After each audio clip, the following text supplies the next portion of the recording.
Comment communiquer votre désaccord sans être rabaissant, sans être dans le jugement? Bonjour à tous, bonjour à toutes. Vous serez d'accord avec moi, on ne peut justement pas être toujours d'accord. Être sur la même longueur d'onde, ça n'existe pas, parce qu'à partir du moment où on est deux, les avis divergent. Voilà. Donc, même les jumeaux vous diront qu'ils ont souvent des prises de bec qui sont tout à fait normales. Voilà. Comment expliquer à l'autre que y a quelque chose qui ne va pas tout en restant dans le respect. Il y a une chose que je vois très très souvent, c'est cette espèce de rabaissement qu'on a face à une personne qui vraiment qui nous dérange et où on voudrait que tout soit parfait. Voilà. Je parle dans les couples, je parle en famille, je parle également si vous êtes employeur. On aimerait que tout soit parfait. Alors, sur quoi nous basons-nous pour la perfection? Sur rien du tout, sur vos propres ressentis à vous. Imaginons par exemple que vous m'invitiez à manger un gâteau d'un grand pâtissier. Voilà. Peut-être que c'est un grand pâtissier de renommée et peut-être que tout le monde va dire waouh, ces gâteaux sont parfaits, ils s'arrachent comme des petits pains, c'est le cas de le dire, et qu'on les achète de partout dans le monde. Peut-être que moi je ne vais pas les aimer parce que ce sera trop sucré, trop gras et je ne vais pas trouver ça véritablement super. Donc la perfection, ça n'existe pas, c'est ce que chacun voit euh, par son ressenti tout simplement. Voilà. Comme il y en a qui rêveraient, ce serait parfait pour eux de vivre sur une île paradisiaque, alors que d'autres ne se verraient pas du tout vivre seuls, sans amis, sans personne autour. Vous voyez? Donc on est tous différents. Donc la perfection n'existe pas. Là où ça devient vraiment malsain, c'est quand on est en train de rabaisser sans arrêt l'autre. Voilà. L'autre, vous ne savez pas véritablement son passé. Vous ne savez pas véritablement ce qu'il ou elle a pu vivre. Surtout quand vous êtes au début d'une relation ou bien tout simplement quand vous êtes employeur. Voilà. Si vous ne savez pas si la personne que vous avez en face de vous n'est pas une ancienne tête de turc et que tout simplement à l'école, il a subi des harcèlements scolaires. Voilà. Si 30 ans après, vous êtes en train de lui faire revivre la même chose, pour la bonne cause, c'est jamais, c'était pour ton bien, voilà, c'était pour te stimuler un petit peu, c'était pour que tu prennes conscience, c'est jamais bon, voilà. On ne rabaisse pas quelqu'un pour lui faire prendre conscience d'eux, voilà. Imaginez qu'on vous dise, waouh, t'as grossi, toi.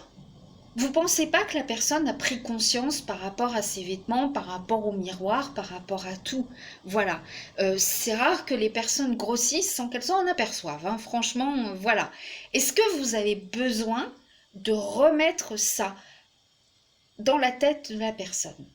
Ça peut susciter vraiment quelque chose de très très violent en elle qui va exploser un jour.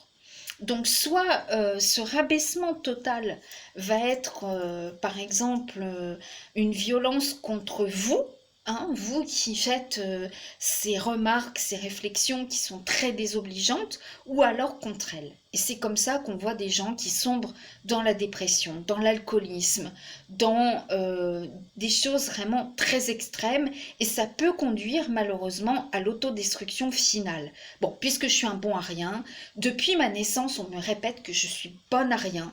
Voilà, je suis une mauvaise mère, je suis une mauvaise épouse, je suis une mauvaise femme.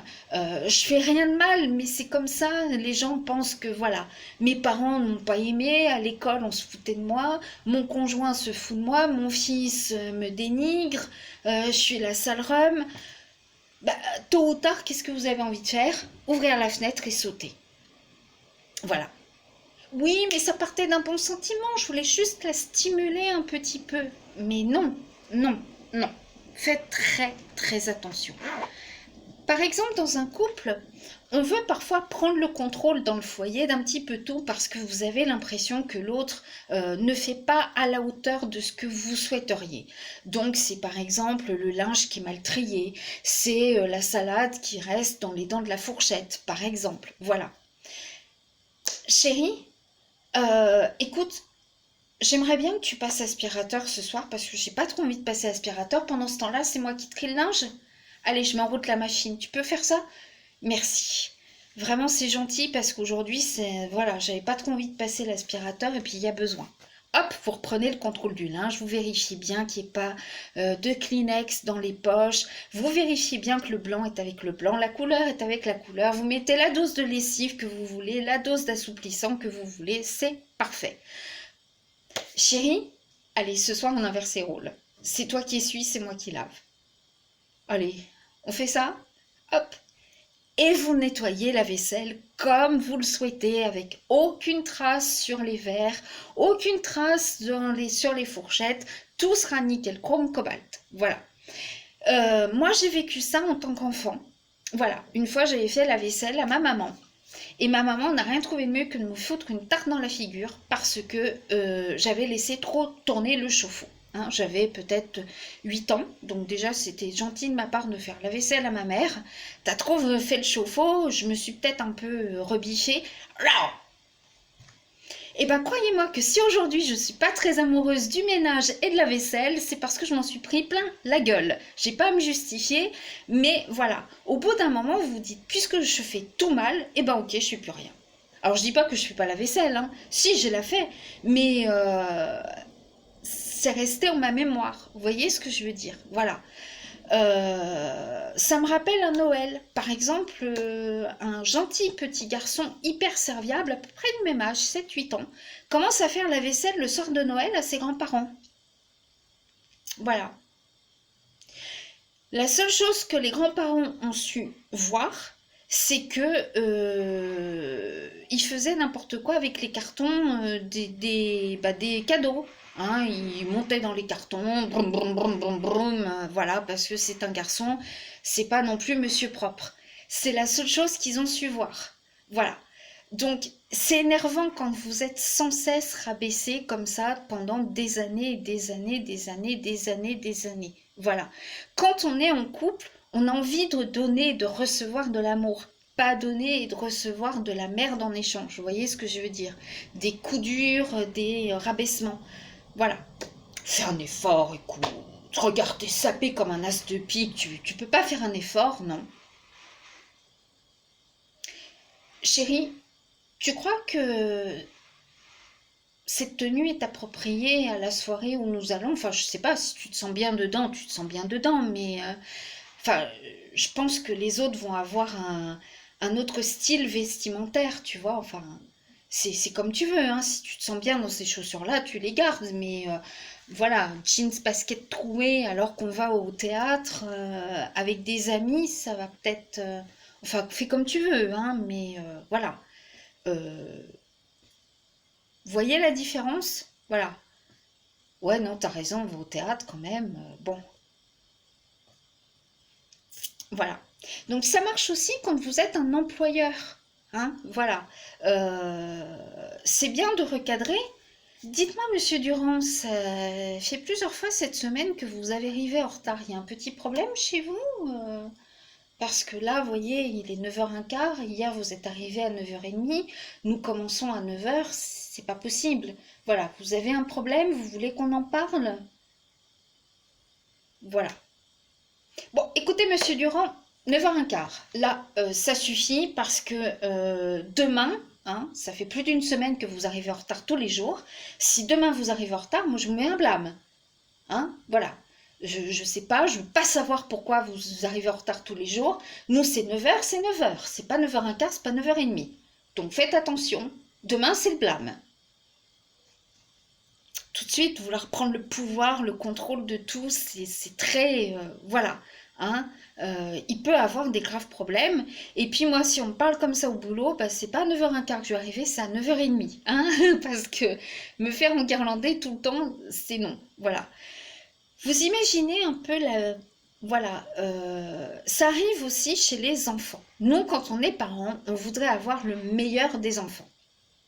Meilleur en maths, meilleur ceci, meilleur cela, meilleur ceci, meilleur cela, et tout et tout. Voilà. Imaginons la petite fille. Maman, maman, j'ai eu 20 sur 20 en poésie. Ouais, d'accord, c'est bien, mais c'est quoi ce 0,5 en maths? Et encore, hein, ta prof, elle t'a fait une fleur à te mettre le demi. Non mais c'est quoi? Attends. Bah ouais, tu sais, c'est la leçon, j'avais pas trop compris. Non mais attends, c'est une simplicité infantile, tu comprends même pas ça? Waouh! Non mais tu vois ta sœur par exemple, elle, voilà, elle a des très bonnes notes en mathématiques. Et les autres, alors ils ont eu combien? Bah il y en a qui ont eu 20, il y en a qui ont eu 2, il y en a qui ont eu 0. Bah tu vois, il y en a qui ont eu 20. Alors la poésie, c'est bien, les petits oiseaux chantent et tout, mais tu feras pas grand-chose de ta vie avec de la poésie, ma fille.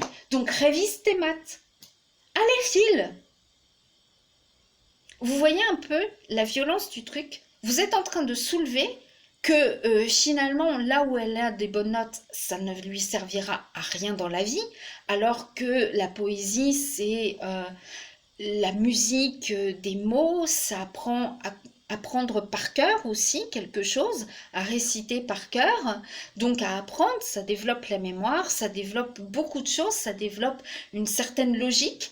Qu'est-ce que le poète a voulu dire par là quand il a fait ce rythme? Ce sont plein d'images aussi qu'on a dans la tête, hein, qu'on imagine quand on lit un texte, donc c'est très important. Derrière moi, vous avez une poésie d'ailleurs qui est Maurice Carré, mais il a neigé. Voilà, c'était à l'époque où mon fils apprenait ses devoirs, ses leçons, il m'avait collé cette jolie poésie, voilà. Vous voyez ce que je veux dire? Voilà. Aucun, aucune chose apprise à l'école est inutile. Voilà. Il y a tout est... Voilà. Imaginez que vous ayez un enfant qui soit plus littéraire et l'autre plus mathématicien, plus matheux, entre guillemets, plus... voilà. Il n'y a pas de honte à avoir des difficultés en mathématiques. Maintenant, c'est pas comment vous allez lui saper le moral à votre fille, mais comment vous allez l'aider dans son problème de mathématiques, justement. Voilà. Est-ce qu'il faut lui donner des cours du soir? Est-ce qu'elle a besoin peut-être de quelque chose de plus voilà, si elle a vraiment des gros problèmes. Mais souligner et les autres. Ils ont eu combien? Ah bah tu vois, il y en a qui y arrivent. Ça veut dire ma fille, t'es nulle, t'es bonne à rien, juste à réciter des poésies. Est-ce que vous, quand vous chantez Emmenez-moi en boucle, hein, ou du Johnny Hallyday en boucle, est-ce que ça vous sert à grand-chose? Non, ça vous fait juste plaisir. Eh bien, la chanson, c'est comme une poésie en fait. C'est une poésie avec un air chanté. Voilà. Donc, ça ne vous sert à rien non plus de connaître le répertoire d'un chanteur de A à Z et que vous pouvez faire un blind test. Tout de suite, quand on va appuyer sur pause sur la chanson, vous allez débiter les paroles parce que vous les connaissez par cœur. Voilà. Arrêtez de toujours saquer les gens. Voilà. C'est très méchant et ça peut vouloir, votre fille peut un jour vous dire, bon bah écoute, t'es jamais contente, et ben à l'avenir j'aurai 0 en poésie et 0 en mathématiques. Comme ça tu seras contente. Voilà. Et là, la moyenne va chuter. Donc faites très attention quand vous parlez. Voilà. Il n'y a jamais quelque chose de dit dans ça lui servira de leçon. Elle prendra conscience. Ça va la réveiller. Voilà. Bien évidemment, les gens, c'est un peu comme quand quelqu'un ne va pas bien. Voilà. Mais enfin, mais t'as tout pour être heureuse. Regarde, t'as des enfants alors qu'il y en a tant qui sont infertiles, qui aimeraient tant avoir des gosses. T'as un mari gentil alors qu'il y en a tant qui sont célibataires et qui cherchent le grand amour. T'as une belle maison, regarde, à la campagne, alors que c'est le rêve de tout Parisien de se barrer à la campagne. Mais arrête de faire cette tête là, c'est... Voilà, t'as tout pour être heureuse. C'est quelque chose qu'on entend souvent. Mais arrête de te plaindre, c'est dans ta tête. Peut-être comme peut-être pas. Peut-être comme peut-être pas. Voilà. Quand le corps souffre, c'est jamais pour rien.